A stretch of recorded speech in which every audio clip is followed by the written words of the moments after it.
And that's the last thing church should be, is boring. The last thing church should be is boring. So I like it when people interact. Okay, I'm a coach. I'm a sports fan. And if you go to a game and something good happens, what do? You clap, you cheer, you yell. Okay? Now, I'm as Baptist as they come, so don't go, oh boy, here he goes, where's he going? I'm as Baptist as they come, but there's nothing wrong with enjoying church. There's nothing wrong with laughing. There's nothing wrong with clapping if you hear something you like. There's nothing wrong with saying amen if you hear something you like. So interact with me. It's going to make me go faster, and we'll get out of here by lunchtime. Okay? Amen, brother. Thank you. One person got it. We're on a roll now, okay? Just enjoy it while we're here today. I told you I'm a big sports fan, and I am so excited about the Arkansas baseball game this afternoon. Y'all realize Arkansas is playing in the College World Series? Okay? And the thought crossed my mind this morning as I was going back over what I was going to talk about today. I am so excited about that baseball game. Am I that excited about going to church? And the Lord kind of hit me with boy, you need to get your priorities straight. And I'm still excited about that baseball game, but I want to be just excited about sharing the gospel and sharing God. I mean, I love Arkansas. I love the Razorbacks. I just finished, got my master's degree from there, and it's a great thing. Love that school. Anybody LSU fans in here? Well, that's good, because we were going to have to pray for you, but I mean, it's okay. We're going to have to, somebody's getting ratted out down here. Well, at least we know who needs Jesus, okay? And so I'm joking. I'm just joking. All right, but I love sports, and I love that, and I want to take that enthusiasm here today too. So just enjoy it. If you watch a movie, it brings out emotions. It brings you out. You laugh at a movie. You cry at a movie. You have emotions. Well, let church bring those emotions out into you. Let the Holy Spirit work on you the same way. We can have those same emotions in church. So the big thing I want to say about this, then I'll get into my message, is we have the most sold book in the history of the world. It's historically accurate, as historically accurate as any other book that's ever been printed. Other books document what the Bible says happened, and there's a lot of people that try to tell you that's not true, and they're just wrong. There's a lot of books that document the history of the Bible just as it says. That's something we should be excited about. That's something that we should be happy about, and that's something we should be willing to grow and to share and to get the news out. So while we're here today, feel free to laugh. I try to be funny, and sometimes it works, okay? Sometimes it doesn't. But I always tell people when I talk to them that I enjoy fake laughs just as much as real laughs, so it's okay. If I'm not funny, you can go ahead and laugh, and I'll still think I am, and that'll work out just fine. But enjoy it. Laugh, smile. Open yourself up to what God has for you today, because if you're here for a purpose, and that purpose is God has something for you. Not me. I'm just up here speaking. But I'm prayed that God would give me the words to speak so it would speak to you into your need. So we're going to speak today about problems. Any of y'all not have problems? Because if you do, I'm fixing to sit down and let you come preach and tell us how to do it. We all have problems. We all face problems. The funny thing about Cliff being in the bulletin is I leave tomorrow morning for Ellington, Missouri. I'm going to preach a 5-day youth camp at Ellington, Missouri for a church out of Jonesboro. And the funny story is they actually called and wanted Cliff to come do it, and he was booked, so they got me instead. So that's where the joke came in this morning in the bulletin. But I'm happy to go do it, and I'm honored to go do it. But please pray for me. If I spoke to students 5 days in a row, I was coaching, not preaching. So this is a different opportunity for me, and one I'm really excited about. But it's one I'm also very nervous about, too.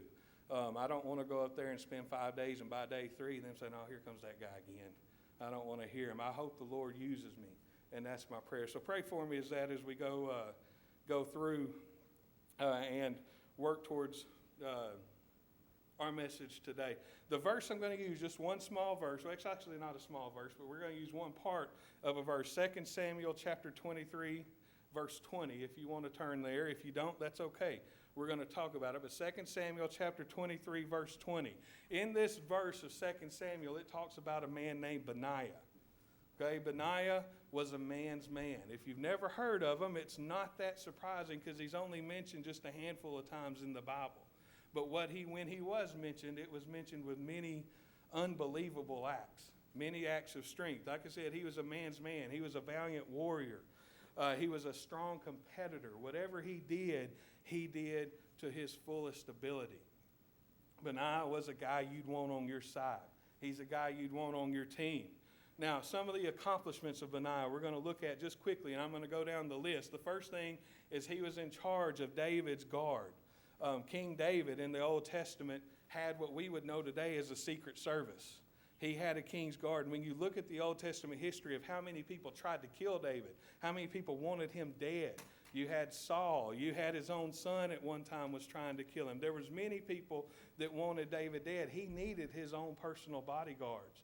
And Benaiah was the head of the bodyguards of the King David. So he was one of the highest positions you could have militarily in King David's kingdom.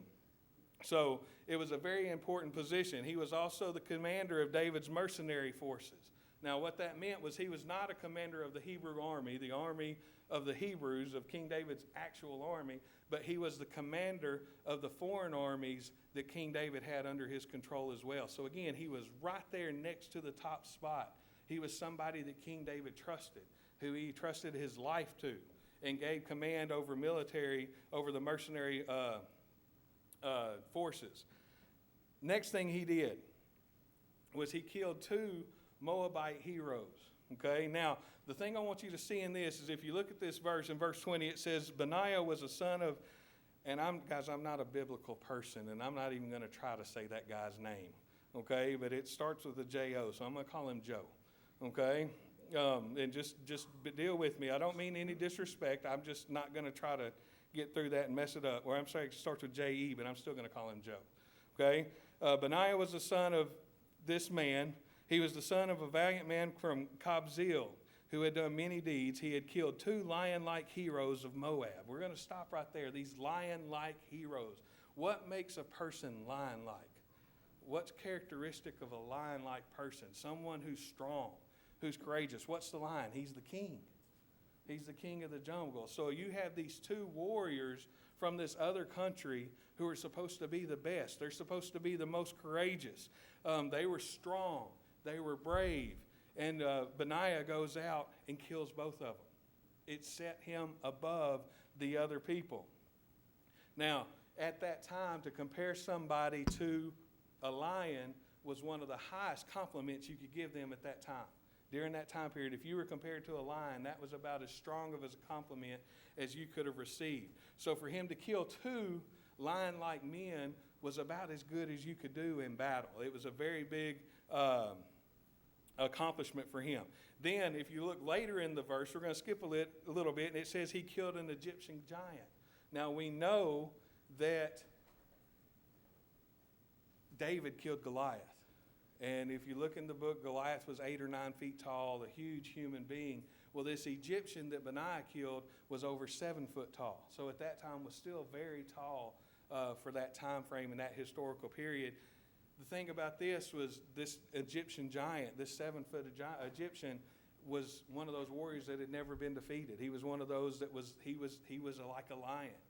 He came and fought. He had a spear that was almost as tall as him. Benaiah went to fight with him with a stick. He had a staff, and that's all he took. You have a 7-footer versus someone who's probably about 5'6", 5'8", with a stick. The 7-footer has a spear. Benaiah goes into battle. He gets into a wrestling match, uses his stick to take the spear away from the giant, takes the spear, kills the giant with his own spear. No way he should be able to do that, but that's how big of a warrior he was. That's how good he was. Another huge accomplishment. He used the man's own spear to kill him. Now, in 1 Kings, we also see that Benaiah secured Solomon as the new king, making sure David's wishes were met. When David knew he was about to die, he said that he wanted Solomon, his son, to be the next king. Well, he had other sons. He had stepsons that decided they should be king, and it didn't go as smooth as what David wished. Benaiah comes in, takes his mercenary forces, and actually escorts Solomon into the kingdom and says, here's the new king, and makes sure that he gets his spot on the throne. So he ensured that David's wishes were met by making Solomon the king. After that, anyone who came against Solomon, who said they were against Solomon, Benaiah went out and personally killed. So if you said anything against the king that David wanted to be king, Benaiah took care of you and he killed you. He was a great warrior. After this happened, Solomon named him the general and commander of the Hebrew army. So those armies under David's reign that he wasn't quite able to command, he was now the head of the Hebrew armies, the highest military position in the kingdom. He had made it to that point. Now, looking at all these stories, okay, I like sports, but I also like entertainment, television, movies. You take these stories out of Benaiah's life, and doesn't it sound like you could make a movie out of that would be pretty entertaining? It sounds like stories that you could see on the screen and would be entertaining, and to be able to watch those would be something that would be really entertaining, something you would like to see, something you would want to see. I enjoy movies. Some of my favorite movies are the movies that depict the wars, and especially like World War II time. I'm an old history teacher. I wasn't very good at it, but that's what I did, and I really like history. And so the history movies, I love watching those. And, you know, it goes beyond generation, because I like the ones now, and I know a lot of you guys, if I mentioned John Wayne, would say, well, yeah, those were pretty good movies back then too. And so this is something that these battles could make a huge movie and would be really entertaining. And that's why I want to make the point, what I said earlier, is we talk about how church is boring. How can you be bored if you dig into the stories that are in this Bible? If we read these stories and we don't get entertained by them, that's on us, not on God, because He's providing us with reasons we should follow Him and should be entertained by Him. So I've left out the best story. I hadn't even told you the best one yet. This is my favorite one, and it's mentioned one time here in verse 20. It says, I'm going to go back and read, it says, he had killed 2 lion-like heroes of Moab. He had also gone down and killed a lion in the midst of a pit on a snowy day. I read, I'm like, wait a minute. Hit the brakes right there. He went down, killed a lion in a pit on a snowy day. Okay? Now, first thing, thinking geographically. Okay?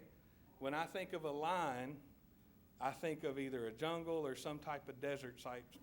Well, think of Israel. Think of Middle East. What's the first thing you think of geographically? I think of sand, okay, the desert. And he killed him on a snowy day. Wait a minute, that just doesn't make sense. How's that happen?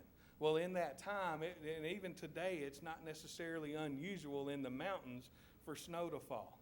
So it kind of makes sense, but that's something that ought to catch our attention. And then you look at it, he killed him in a pit. And what's a dude chasing a lion down into a pit for? Why? It's because he felt that's what he needed to do, and we're going to talk about this a little bit. He killed a lion in the midst of a pit on a snowy day. Now, that's got to catch our attention.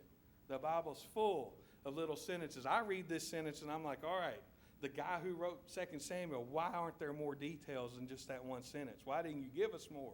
But we can add details and be pretty accurate. We can do this on our own. So let's look at it. Let's look at this, and let's just see how this happened. Now, I mentioned we all have problems. We all have issues that come up in our life. How we deal with those issues kind of define how we are as a person, how our relationship with God is, how things work, how we deal with our problems. And Benaiah had a problem that day. He's walking through his area, wherever he's been assigned to be that day, and he sees a lion. Okay? Now, let's stop right there. If I'm walking where I'm going and I see a lion, I'm gone. Okay? Whatever I'm supposed to be doing, that's over with. Done. I'm out. I'm running the other way, and I'm praying that it doesn't run, because I know I can't run that fast. Can't run out of sight in a day, so I'm out. I'm gone. Benaiah sees this lion and just stops and looks at it. The man might have been a little bit crazy. He might have had a few mental issues, but he was full of faith in God. He was full of faith in God. So when you see that problem you have, what do you do from it? A lot of times we might run from our problems. We might try to stay away from them. but you have to sit there and stare at your problem. Benaiah had that problem, and it was the lion. How did he defeat that lion? How did he defeat his problem? Well, he had to follow a few steps, and we're going to go through those pretty quickly here this morning as we go through this. Now, just think about this, all right? I told y'all we got to have a little bit of fun this morning, so I want y'all to, we're going to imagine some stuff, okay? See this in your head, okay? See Benaiah walking through wherever he's walking. It's snowy, okay? He's probably got his sandals on and needs his snow boots, okay? It's a snowy morning. He's walking around, sees this lion, and he just stops, and he stares at the lion. And for some reason, even if he is scared of this lion, he's not showing it. He's staring it down, okay? So he's frozen. He's looking at the lion. Now put yourself in the lion's shoes. This lion's walking around, and he sees a human. What's the first thing humans do when the lion sees them? They're gone. So he sees this guy, he sees Benaiah, and the lion stops and looks at Benaiah, and Benaiah's stopping and look at the lion, and the lion's got to be thinking, what's wrong with this cat? Okay, what's wrong with him? Why hasn't he ran? Why hasn't he gone? And he's standing there, and they stare at each other, and Benaiah's just waiting. He's not flinching. Can you imagine standing there strong, looking a lion at the eye, maybe 10 or 15 yards apart? I can't. But that's what he did. The lion looks at Benaiah and says, this isn't normal. This isn't how it normally works. So I got to get this guy to go. So what's the lion going to do? The baby's got it. He's going to growl at him. Okay? So the lion looks at Benaiah and goes, roar. If y'all ever heard a lion roar? Been to the zoo one time, and we were on the back, I don't remember what city it was in. We were on the back side of the zoo, and you could hear this noise, and I couldn't make out what it was. But it was so loud, we ended up getting closer to it. And this one guy who thought he had the courage of Benaiah, but really he was behind a fence, was taunting the lion in the lion's cage. And it was making the lion really mad. And he was running around, scratching the ground, hitting trees, and would just roar. And when we got close enough to it, it would roar so loud that literally your chest would shake, like it would with bass music. If you've been around bass music, your chest would vibrate. The lion's roar was so loud, my chest was shaking. I was like, my goodness. That lion roared at Benaiah, and he just stood there. Now, this lion really had to have been messed up then. That always works. So what did he do? He dug a little bit deeper. He found his granddad's roar, and he roared and let it have it. And Benaiah just stood there. So now the lion's really confused, okay? You got to see this. See it with me.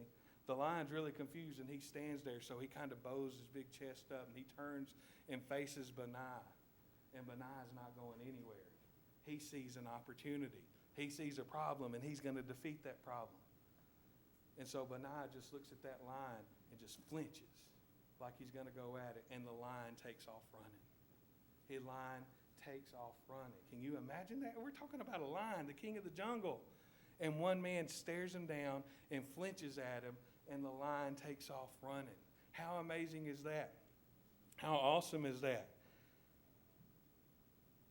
Your first step to defeating your problem is that we need to chase what we feel like is chasing us. That lion typically would chase the human.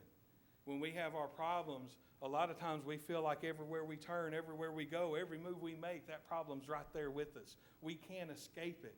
And it might be because we're running from it instead of running right towards it and going at that problem and attacking it. It's not an easy thing to do. You have to believe. You have to have faith. You have to know. You have to trust God. You have to trust God to take care of you. But if you ever feel like you can't escape the problem that you have, then you have to know that you can't defeat what you don't confront. Think about that in any aspect of life, not just problems. In any aspect, if you don't confront an issue, you can't defeat it. You'll never defeat it running from it. It will always be there. Okay? So you have to confront if you want to defeat. Benaiah started chasing the lion when the lion was supposed to be chasing him. So we go back to the story now. Okay? Chase your problems. Attack your problems. Step 2. Well, let's get to step 2 here in a second. Look at this situation. In most of our lives, if we were ever in a position that we stared down a lion, and the lion took off running. What were we doing? Well, we're done then, right? We normally would have ran, but we actually stayed. We chased it down. So here's what you do. You go back to work the next day, and you're like, hey, y'all listen to what I did this weekend. I went out. I saw a lion. It growled at me. I stared at it. It growled again. I kept staring at it. And then I just went, boo, and that lion took off running. We're happy. That's something to go home and brag about, isn't it? That's something you go tell your coworkers. I scared a lion and made it run. The problem is the next time you're in that area, who's there? The lion's still there. Are you going to get him twice? I don't know if I'd be willing to take that bet or that gamble. Okay? So here's what you got to do in step 2. Step 1, you have to attack. You have to chase. You have to go after what's your problem is. Step 2 is you have to be willing to kill what's trying to kill you. Those problems will drag you down to the point of, even in some situations, in the last week and a half, we've had 2 celebrities commit suicide. Why? We don't know. We don't know what's in their heads. We don't know what's in their hearts. But I'm telling you, they had a problem that was bothering them so much that it dragged them down and it killed them. It killed them. In order to attack these problems, you have to be willing to kill what's trying to kill you. You have to do that. So what did Benaiah do? He starts chasing the lion. He flinched. The lion takes off running. He goes after it. Most of us would have said, there goes that lion. I'm not dealing with it. But he knew next time he came through that area, that lion would still be there. So he goes and he starts chasing it. And as he's running, the lion's trying to get away. The lion doesn't know what to think, and it runs, and Benaiah's right on it running through the snow. Remember, it's snowing, and he's still chasing this lion, and the lion maybe trips over a root of a tree and stumbles, and when he stumbles, he falls down into this pit, okay? Freeze it right there. Most of us, if that happened to us, we'd be going back to work saying, guess what I did this weekend? I chased the lion. I stared it down. It took off running. I chased it. I chased it so much it fell in a pit. I won. I got that victory. But that lion is still there. The lion's still there. We haven't finished the job. That problem for right now is resolved, but the problem's still there. We have to be willing to kill what's been trying to kill us. So what does Benaiah do? He gets to the pit. He looks down in it, and sure enough, there's the lion. Now, at this point, even a guy like Benaiah's got to be thinking, you got to be kidding me. How does this lion fall down in this pit? And what am I supposed to do with it now? But I just see him without hesitation. He jumps down in it. How crazy is that? How crazy is that? He jumps into a pit. It's bad enough to try to fight a lion in an open space, but y'all have all heard what happens when you corner something that's aggressive. It becomes that much more aggressive. He jumps into this pit and begins to fight. You know what weapons he had? According to the Bible and every other historical evidence of this, nothing. He had nothing. And he jumps into a pit to fight a lion. He jumps down in there. You can imagine the fight. The lion's going to protect itself. He's trying to protect himself. He's jumping on the lion. He's punching the lion. The lion's clawing him, biting him. They go back and forth.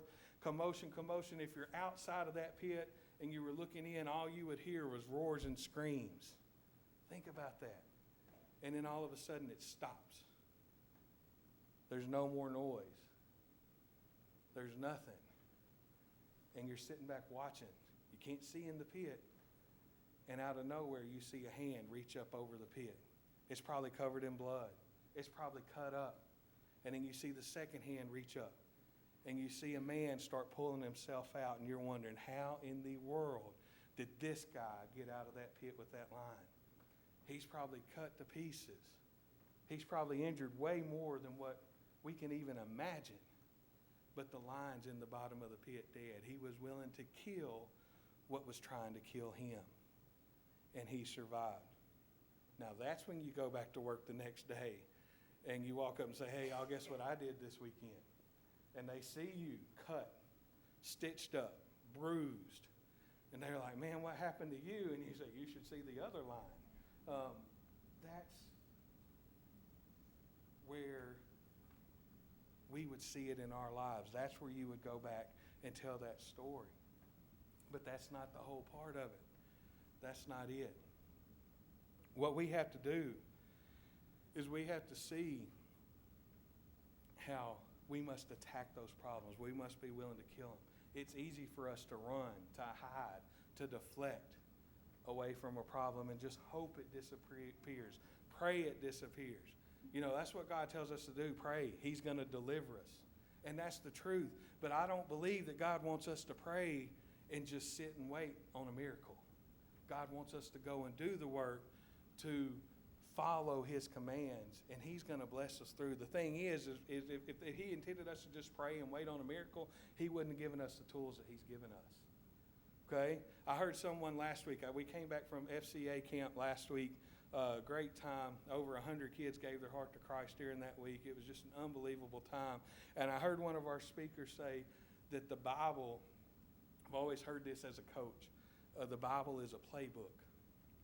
I've always heard that. It tells you what to do, how to do in your life. And so if you're an athlete, if you play on a sport, you have a playbook that tells you what you're supposed to do. But this speaker said something, and it really stuck with me. He said, the Bible's not a playbook, it's a playmaker. And I was like, boy, isn't that the truth? You know what? Because it's the Bible, it tells us what to do. But if we do what the Bible says, it actually does things for us. It makes the plays. It does what we don't have to do it. We can rely on God because God's given us the tools to go and attack our problems and attack our problems and our issues. Now, as I said, God's given us the power and the tools to defeat the big things in our life. Now, here's the thing, is we don't just need to win the victory.